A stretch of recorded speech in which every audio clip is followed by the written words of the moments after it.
Perhaps the high point of the day for some, that daily delivery to maybe an elderly shut-in person of a hot, nutritious meal, accompanied by the warm smile and greeting of a Meals on Wheels volunteer driver like Earl Lynch. They're glad to see a face. They're glad to see a body that comes to their house every day. That they can depend on you coming there a certain time every day, and they look forward to it. The ferocious storm interrupted that vital link of meals and visits, so the volunteers had concerns about the recipients. A lot of them, I talk to them, and some of them make me laugh, and I make them laugh, so we talk, so I do worry about them. And then there's that motivation that an in-person meal delivery can bring.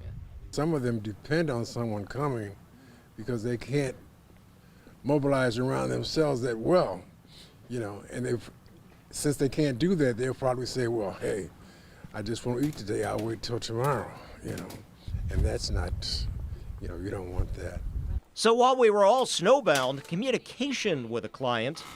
We were providing calls each and every day that we could not get out to deliver in those first few days immediately after the blizzard to make sure that our clients were safe and sound in their homes. And before the storm hit, pre-delivery of non-perishable emergency food kits or blizzard boxes to hold them over for a few days.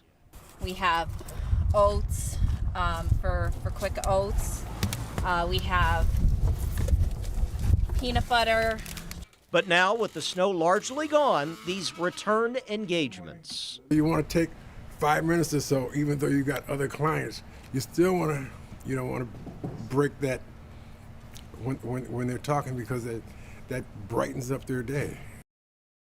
And with 5,000 meals provided each day, they are definitely looking for volunteers.